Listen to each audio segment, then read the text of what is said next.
So, welcome everyone. A warm welcome from my side as well. I'm Tobias Hofmann. I'm the moderator for today's panel, and we're going to talk about responsible gaming actually. So, when I hear responsible gaming, it's always like a frequent topic in iGaming and so on. But it is a topic which is one of the biggest factors for long-term sustainability because it ensures and implements trust between each and every stakeholder, the operator, regulators, affiliates, the player, and so on. And in today's session, we will take a look at the Baltic markets as they've shown increasing growth during the recent times. And I mean, we're still at the Mare Balticum summit, so it's obvious that we're going to explore the Baltics. Well, anyways, we will talk about the Baltics and how they can learn from EU-wide best practices and other topics like, for example, AI-driven risk detection also, and it's all revolving around responsible gaming as the head topic today. For that, I've brought 3 experts with me, which can all contribute fantastically to our panel today, and I just want to quickly introduce them to you before we jump in. So, first and foremost, we have Maria here in blue, sitting in the middle. Maria is our Baltic expert for today. She's the founder and managing partner of Lex Legas, which is a law firm based in Riga in Latvia. She's an expert in iGaming, fintech, crypto, and digital technologies in general, and I'm sure with her multiple years of experience in the industry, she can provide us with a profound overview of the Baltics and the Baltic legal landscape. So next up we have Morten sitting all the way across the stage. So Morten is the current CEO of the Danish Online Gaming Association, and he's also managing partner at Nordic Legal. And as we have heard yesterday, for example, the Danish legal or compliance models often used as the best practice for EU-wide regulatories. So I'm kind of very interested to see the exchange between Maria and you, Morten, later on. And still, last but not least, Neve is our expert for AI-driven tools. She's currently the marketing manager for Mindway AI, and Mindway is a safer gambling software company. Am I right? Perfect. So, starting off, I would first like to speak with you, Maria. So, generally, there's a lot of pressure on iGaming companies to adapt fast and always offer the latest technologies. At the same time, these companies, at least if they're licensed operators, have to follow strict rules and compliance models as well, which could, on the other hand, slow down the implementation of those new technologies. Can you maybe tell me more about how iGaming companies can stay compliant without losing their competitive edge? Thank you so much for the introduction. Good morning, no, good afternoon, everyone. Yeah, it's not morning yet. Talking about the compliance and innovation, in our belief, the compliance can enable innovations, especially for the operators who are ready for this, who are compliant with all the internal policies they have inside the company. And for most of the operators who are coming outside of Europe, like to be honest, from the offshore licensing, and they would like to work in Europe, from their understanding, the compliance and innovation are not working together. And this is what we're always trying to tell them, that this is all an opposite and it can be working. And one of the most biggest rules in this case is to make the policy of so-called compliance by design. So start to make everything from day one.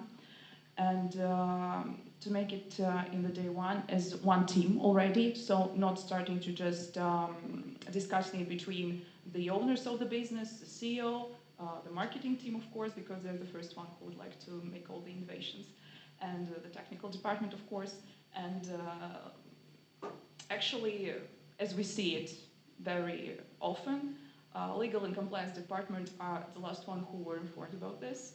And and there is happening this funny situation when the marketing department said, yes, I will go into this, and here comes the legal guy said, no, you won't.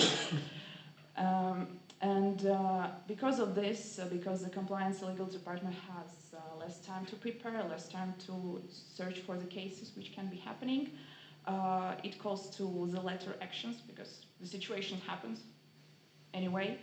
And the later actions, of course, are really expensive for the operators. And the main task for the legal advisors not only to prepare the legal plan, how we will deal with this, but to warn the operators and the owners of the business that it is always better to pay now and put more work on these implementations now than to pay more expensive in the future. And regarding the difference in jurisdictions, as we see from our last cases we had, we actually have really good case regarding disposable gaming. As a lawyer, it was the first time I saw it. We had a client who lastly worked with a UK license, and they were interested to start working with Estonia. And when they came and we started to get the license and we were explaining them regarding the responsible gaming and IML features or regulations which should be done, they were, wait, that's all? Because according to the UK law, the responsible gaming is much stricter. And their business decision was to work with the responsible gaming rules as they were in UK, because they got used to it, and also they understand that it will not be costly for them. Most operators who are coming to European market, they see these responsible gaming regulations and what they should do on their website with their business. They understand that this is costly and they're afraid to do more than it is prescribed in the law. But this is a really good case with the UK partners who showed that it will not cost you more. And always it is a good solution. We see these cases in Estonia, for example. I believe in Lithuania it is also possible, but it is definitely not possible in Latvia for now, which is very sadly. When operators are implementing any innovation on the website, for example, they want to implement crypto processing, they want to implement any QIC tool, so the QIC for the clients will be faster.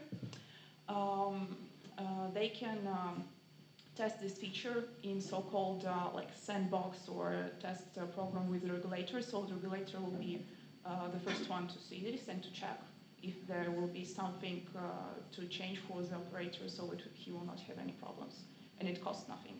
So it's always a good solution to use it. And of course, it also gives the user trust and will bring you more competitive on the market. Perfect, thank you. So basically summing it up, it's more about communication, education between the licensor and the between the regulator and the operator, and also inside the team. Okay, got it, okay. Now, as you're also a Baltic expert, you, of course, work closely with license operators in Latvia and even beyond.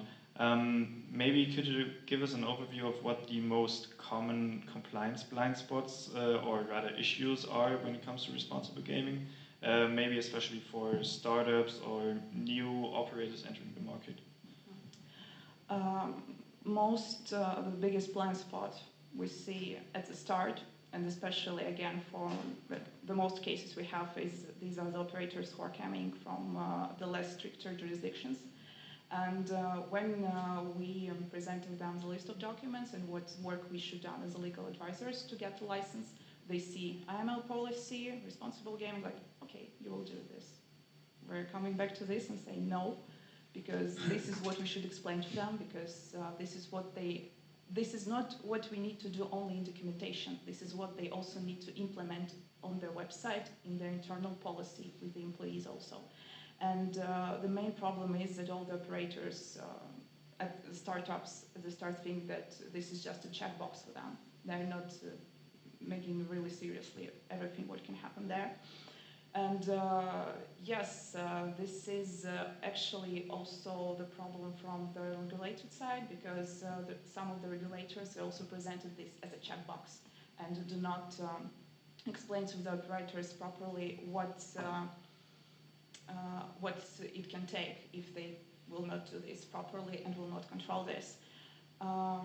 Sometimes operators are just asking us to check the basic laws, which should be done on the basic level, so they will not violate the law and everything will be good from the regulator side. But we're always making proposals to make more, not just the basic features which are prescribed by law. And one of the funniest situations we have like 7 times out of 10. is when we're finally checking the website, finally checking all the policies and procedures. We're telling everything is good, everything is according to law, but we advise you to add this, this, and this, just because they had the cases, and we know that these features will help you in the future. And these operators turning on the mood of Scarlett O'Hara from Gone with the Wind. I will not think about it today, I will think about it tomorrow. And then the tomorrow comes, and suddenly they don't have everything prepared, they're scared, they see the email. We're just receiving the screenshot, it was my holiday by the way, okay. I'm receiving the screenshot from the client with the caps lock in a panic. It was just an email from the regulator with the topic. He didn't open it. He said, I will not read it. And this is one of the biggest problems here because all the operators, especially who are just coming to the European market, they're afraid of regulators. They're afraid suddenly that they will have a fine, a penalty, their license will be blocked, their business will be stopped. But our main task also as lawyers is not to prepare them legally, but also to keep them calm and to tell them that you need to have the conversation with the regulator. It is not bad. The regulator is, of course, the regulator always working by law, but the regulator will not block your business just like this. There will always be the warning, and you should keep calm and to act normally and faster. But again, we're always advising to be prepared in advance. If you have a good legal advisors who had the cases previously and they can protect you, it's better to listen to them, invest money in this, so not to be overpaid in the future, and also with your nerves. Yeah. Perfect. Thank you for the overview. Thank you for the insights. Now, Morten, having heard what Maria just told us, how about the status quo of the EU regulatories, of other EU regulatories? Are there issues she described, like being unprepared, doing the bare minimum to be compliant, and so on? Are these also things, for example, in Denmark, or did Denmark already come up with certain solutions for those problems? There's a broad overview. There's many jurisdictions that we're talking about, but some of the issues that Maria is describing are everywhere. So I don't know how many times a client has asked you, do you have an AML policy that I can buy a template? Always. Yeah, always. And it's so when you're a startup, you don't understand the overwhelming task it is to do compliance, and you're not prepared. You cannot be prepared because maybe there are 5, 10 people, and they would not have the competences of everything that they need in-house. And most likely they have not put that into their, so we always ask, can we see the budgets? Can we see the budgets for, what are you planning on spending on this? And we most often have to tell them that, but you didn't allocate much for legal costs. That's the biggest problem. But there's a lot of areas that you're simply missing because you don't have it in-house. You need to outsource it to experts. So that's an issue, and the compliance burden is just. So then you have some things that are similar across all jurisdictions. You have AML, you have GDPR, you have other things. They thought about that, some of them. But then you have the layers of compliance that are individual to each jurisdiction, that are unique to each jurisdiction. I think in Jörg's panel, you discussed it already, that there's just 27 different sets of regulation, from rooting from unique thoughts from regulators and governments and history. And that comes on top. So no, it's just super difficult to, even for the top tier operators to operate in all markets. For a startup, it's even worse. Okay, thank you. Well, catching up on the panel yesterday, you had something I picked up from your panel yesterday. You said, for example, that Finland recreated like the legal framework of Denmark almost one by one. Now, in terms of responsible gaming, would it be beneficial for the Baltics, for example, to also sort of borrow from the bigger or larger EU states, or should they like rather design a more localized framework for responsible gaming on their own? What is your call on that? No, you should never. I mean, I always tell the regulators, you should not invent something that is already there. that's the first thing. So that's where they all go wrong, because I've had meetings with so many regulators and ministries about who's emerging jurisdictions, and they will ask what is good regulation, and I can tell them, you know, from my perspective, this is good regulation, you should do this and this and this, and this is best practices in Europe. And sometimes they come back and they say, yeah, we followed your advice. And then when you look at it, they didn't, because they put like all these local touches on everything, and then it's suddenly not the same anymore. So please, don't invent anything. There's no need for it. Just use what's already out there. So maybe even just use a unified approach to be compliant. Okay, got it. So now, Neve, sorry for keeping you waiting that long. Now it's your turn, basically, as we're shifting more and more into the use of AI. And so at Mindway AI, from what I've heard, from what you've told me, you're using a combination of artificial intelligence and neuroscience to monitor players and ensure safer gambling experiences. Would you like to elaborate on how these two components like complement each other at early risk detection? Yeah, sure. So to go back in time a little bit, when we set up, so it was 2018, so we were founded actually by a professor of neuroscience in Denmark, in Aarhus in Denmark, as a spin-out actually of Aarhus University. And what Professor Kim wanted to do was look at the cognitive and behavioural kind of indicators of problem gambling. So then the company was born. And a key element to what we do is the expert panel that we have working with us. So on our expert panel, they're gambling addiction therapists, psychologists, experts in the field with decades of experience. And what they do is they look at the data, the operator data that we get, and they look at behavioural things like that might indicate risky play, so impulse activity, time spent, that kind of thing.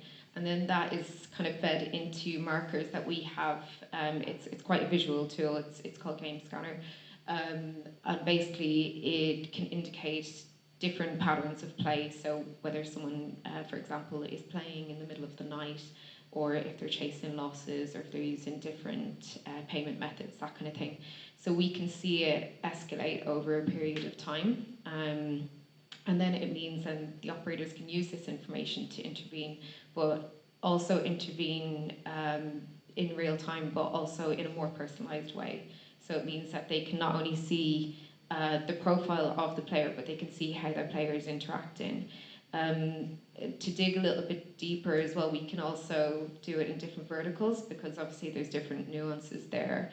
And going back to our expert panel, so we have experts from around the world. Our most recent one, actually, Sophia Tran, she's based in Australia. So it kind of takes into account the cultural kind of aspects of, well, how players are playing. So how we describe Game Scanner would be like a virtual psychologist, because basically it's replicated over so many data sets, and it's tested by GLI as well. So I think currently we monitor 9.2 million active players per month, and that's across 64 jurisdictions across the globe. So that's kind of like basically the kind of bread and butter of our company is Game Scanner as our primary solution. We also have Gamealize, which is a self-test. So it's kind of reinventing, I suppose, the self-test to make it more engaging. It's a card game, so that when players use it, they can get feedback on their kind of sensitivity to rewards and losses. And it provides them with a detailed report on that as well, so that they can kind of take a step back. They can monitor or kind of like plot themselves where they think they might be on it in terms of kind of riskiness, and then they're shown actually where they do kind of where they are actually plotted on, and then they can take a moment to be like, okay, this is actually my playing style and I didn't realise that, and then they're given feedback on that as well. So that's how we combine AI and neuroscience. It's actually a very interesting approach, but I mean, it's basically probably not the same, but we have the same in our car as well. If you go for a long car ride, for example, and you do like some hand gestures to your face, or you're yawning or something like that, like, I don't know where the hidden camera is, but it realizes that you're maybe getting tired or whatever, and it says like, yeah, you should probably do a pause. It's basically the same approach, but I'm getting away from the topic. So you also have a background in content and events as well, right? Where do you see personally the current industry dialogue regarding AI and player safety? Are we still stuck in this kind of innovation versus compliance kind of mindset? Yeah, so well, my background in content, that's actually how I got into the industry. Just to give it a bit of context there, I used to work for EGR Global for over 6 years. So that really gave me good insight into not only safer gambling, but all aspects of what's happening in the industry and what's trending and what's not. I'm probably not as up to date on what's trending in different areas now, but I mean, for safer gambling, from what I've been seeing like the last while, I definitely do think there are things changing. I mean, it depends on which market as well you're talking about. So US is a tough nut to crack, because I think, like you said, they're kind of like, we don't really need that now, and we're like, yeah, you will though. But there is positive signs though, that's changing. The AGA released a report in September that there was an all-time high of investment in RG, just across the board. I think it was $472 million for 2023. And then the Betting and Gaming Council, they saw a rise as well during Safer Gambling Week of tools, for I think that was up 22%. So there's definitely good change happening. A lot of the operators that we work with, they take the approach that it's kind of like an experimental approach, which I think is quite good, so that they can not really just presume and assume that players are okay if they're kind of like in that green zone or maybe that amber zone, but to also kind of like check in with them as well, just to make sure that there is nothing going wrong, or maybe it's just more of a customer service kind of thing, that they get more insights. And the more data that we gather, for example, I talked about different verticals, but it's been very different. So poker, for example, is very different from lottery, and we work with them like the lotteries as well, even though it's kind of considered much more like kind of softer gambling.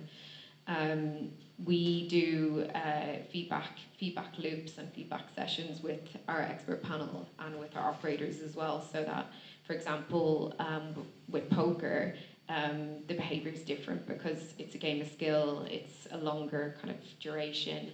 So what do those kind of markers of risky play look like, as opposed to ones that might be in sports betting? They're completely different. So I think to go back to the original question, there's definitely innovation happening. I think there's a lot of collaboration happening as well, which we can talk about a little bit later. Sure. But it's good to hear that like the overall approach is getting better and the industry dialogue is improving. Now, one thing I would like to discuss with you all is basically also affiliate marketing. We were supposed to have Katarina Dubnica, I hope I pronounced her name correctly. She should have been our affiliate expert on this panel, but she couldn't attend the conference, unfortunately. Anyways, I think we can quickly talk about it without her present as well. Maybe starting off with Morten or Maria. So in my belief, affiliates still influence the player's behavior in general, pretty much, right? So, but unlike licensed operators, like they are, however, not fully or directly regulated. We talked about that yesterday briefly. So the betting operator takes over the responsibility for the affiliates to be compliant. If I'm not mistaken, you can correct me on that right afterwards. So, in your opinion, should affiliates also follow the same codes of conduct as operators? Like, should they get more regulated, in your opinion? Yeah, if you're asking me, yes, to some extent. But when you look at the affiliate markets, there are some really big affiliate out there. One of them, the owner of Neve's company, Better Collective, and there are some really small ones, like just a person sitting at home in the living room, so where the compliance culture is very incorporated in the big affiliate companies, there's nothing for those who sit at home. So it's a bit of a jungle, to be honest, so it would be nice to if you can raise the bar a bit and say this is something that should be applicable for all. And I think unfortunately what we would do, it would weed out all those in the living rooms, because they would not be able to do that.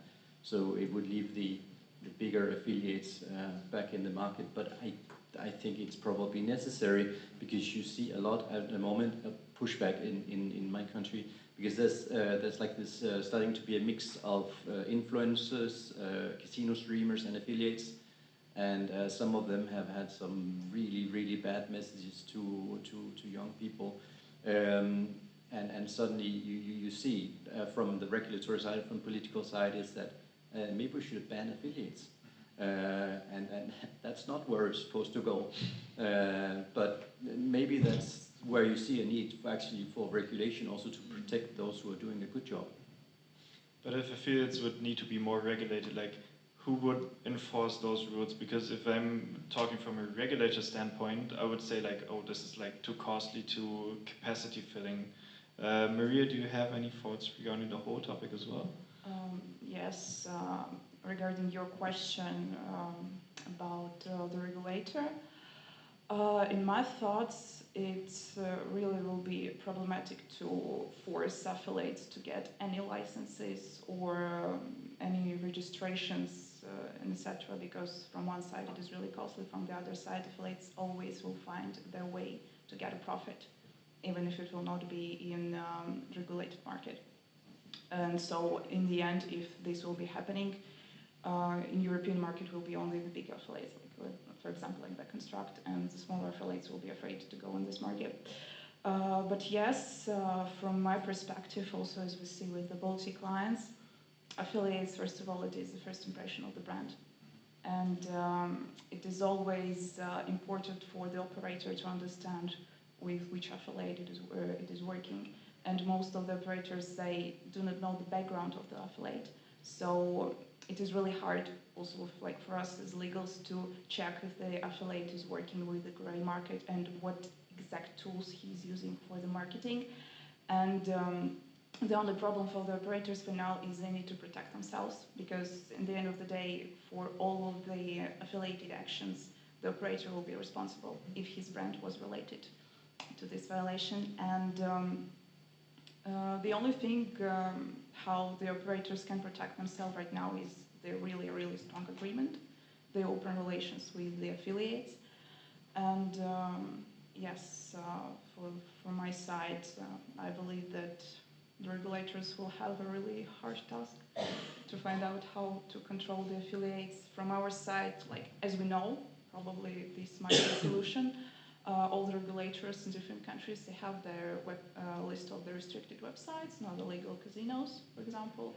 And this actually might be a really good option for the affiliates if the regulator noticed that one of the specific affiliate he was noticed working with the grey markets and violating the local laws, he could be brought into this blacklist. So all operators will be also notified about these actions and will not work with this affiliate. Okay, perfect. Yeah, well, that makes total sense what you just said. But just not to leave Neve out as well. I mean, you have your background in affiliates as well, but also maybe are there any AI applications affiliates could also benefit from, like whatever user tracking or behavior tracking pre-conversion or something like this? I mean, I'm no expert in that field, but I'm asking you. Okay. I think it's just a matter of time before there is more of a crackdown on affiliates.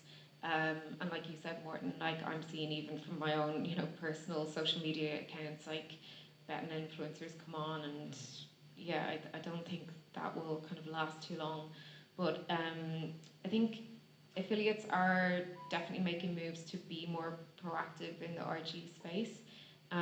Not sure about using AI tools yet, but an example is, so we work with Casino Guru, they're one of our partners, and we did a campaign over Safer Gambling Week just last year to promote Gamalize, the self-test to their players across the different markets that they're in, and that was really well received. We had, it wasn't just a week, it was I think over 4 weeks, but we had 10,000 players log in and then 7,000 games completed, which was up, I don't know, crazy amount, like 500% from the year before, because we'd kind of tweaked it and worked together on how they promote it. And obviously, been majority owned by Better Collective. We work with them as well on how they can use mostly Gamalize for self-awareness for their customers as well. But yeah, I do think there will be a change. I don't know legally how that will work, but yeah, I think it's just a matter of time. Okay, perfect. Thank you guys so far for every insight you brought us. Now, slowly closing in towards the end of the panel. Me and Morten, we had the discussion yesterday when we were, preparing for the panel. Where do you see the future of responsible gaming? Like yesterday you told me something like you believe it will be more and more data-driven, and that is something we cannot go around. Would you like to elaborate on that, just for the audience? Yeah, I think so. As head of my trade association, I'm often asked to sort of justify why we're here, almost. What role do you play in society? Is there a need for it? Because people, while they recognize that there's people want to gamble, there's still those who don't gamble, or media who said like, but I mean, do you have to be? Couldn't it be something much more limited? And so you need to justify it by saying, it's a leisure activity, everybody likes it, it's going to be there anyway, so we fulfill a role because we make a framework. But part of that narrative is also that you need to explain what you do to prevent people from becoming addicted to your games.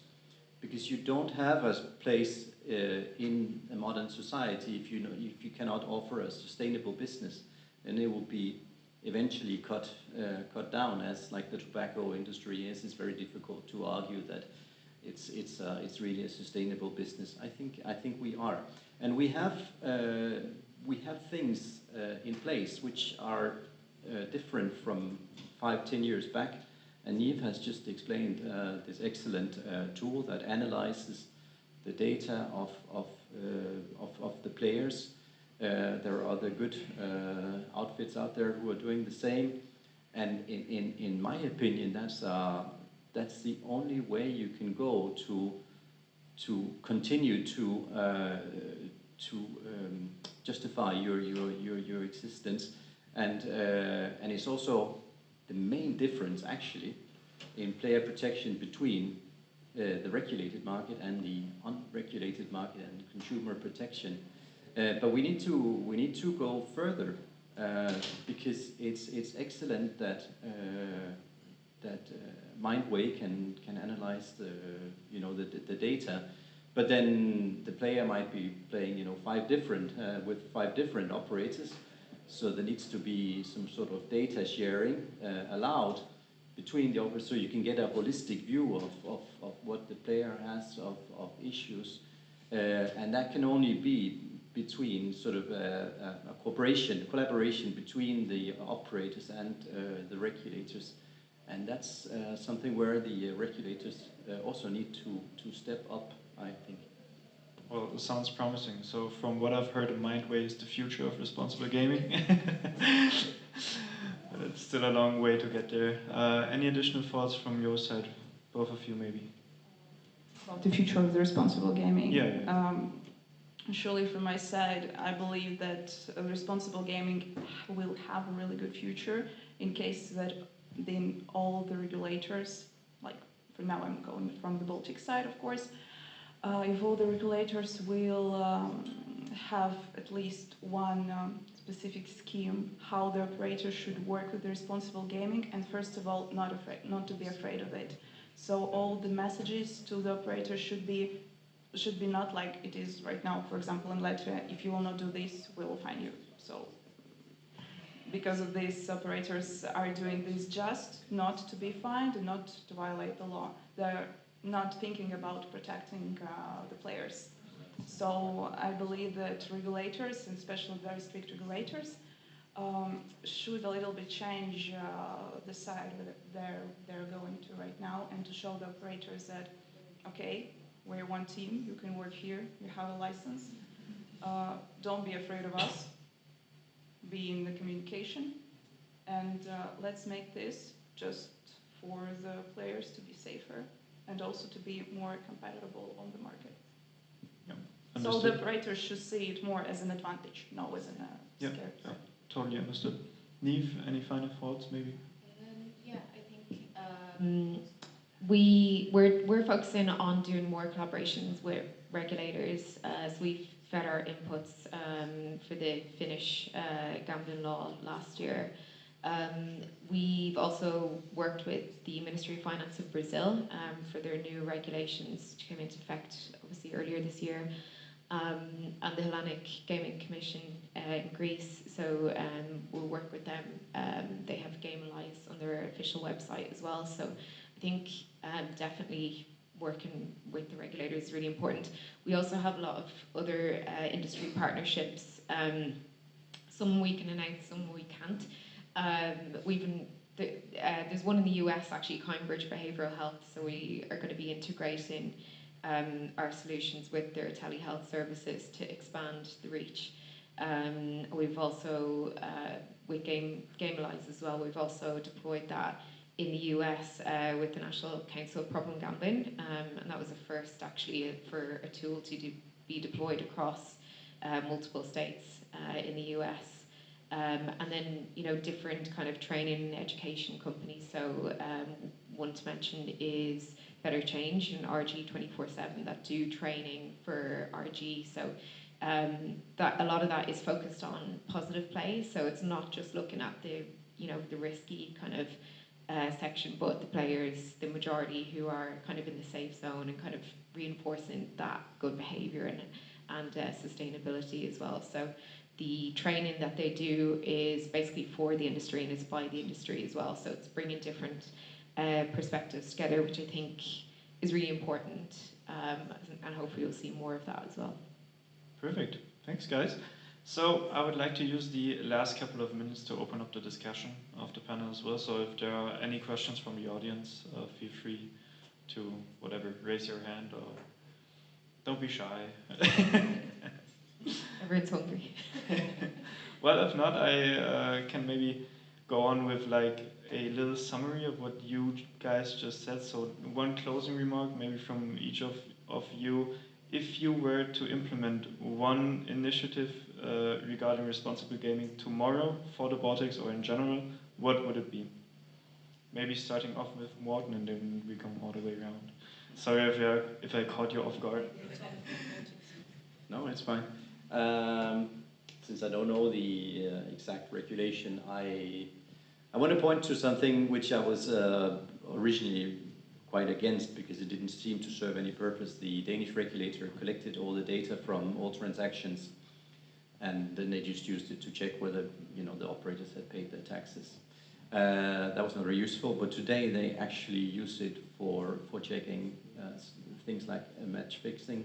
But over time, they will also be able to analyze the data from RG perspective and to share it with the operators. So I think that is something that all jurisdictions should be looking at. Yeah. So mostly, as I said in the very beginning, that regulators, they're strict, yes. But it doesn't mean that the operators, again, should be scared and should not work in cooperation with them. All the operators should be prepared from the very start, from the first day. And I actually wanted to add something to what Morten said about the teams of the online casinos when they come to European markets in the start. There's really like 5 or 6 people in the team, and there is one guy who is a lawyer, compliance officer, and ML officer in one place, a really poor guy. And after he's like coming to us from the name of the operator to ask about the local regulations, there's always the story that I was trying to do it by myself because my boss told me that I'm a lawyer, I have my own tasks, so I need to put myself into it and will try to find the information. But all the operators should know lawyers are not a superhero, and all lawyers, they work really good in a team. When there is a team of your local lawyer, of the lawyer of the other jurisdiction where you want to work, and any other lawyers, it will be the best solution for all the operators and the safest solution for them. So after that, they will not be scared, and there will not be any tomorrow situations, as I said in the first part. Yeah. Thank you. Neve, any famous last words? I mean, I'll jump on the same bandwagon and say, yeah, collaboration with regulators, I think, is really important. It was great to have the Estonian Ministry of Finance here yesterday, find out what they're doing and what they have planned. And I think, like what you said, Morten, to kind of understand like the data so that it can be fed into long-term strategy. Because obviously player behaviour changes all the time, technology changes all the time, so we need to keep on top of that. And I think lastly, like I mentioned, not to kind of rest on our laurels and presume that players are okay when they might not be, and just to use as much information there that we can to check in with the ones who are actually playing in a positive way as well. Okay, perfect. So thank you very much for your profound contribution to this panel, and I will hereby close this panel. Thanks for listening, and then enjoy your lunch break.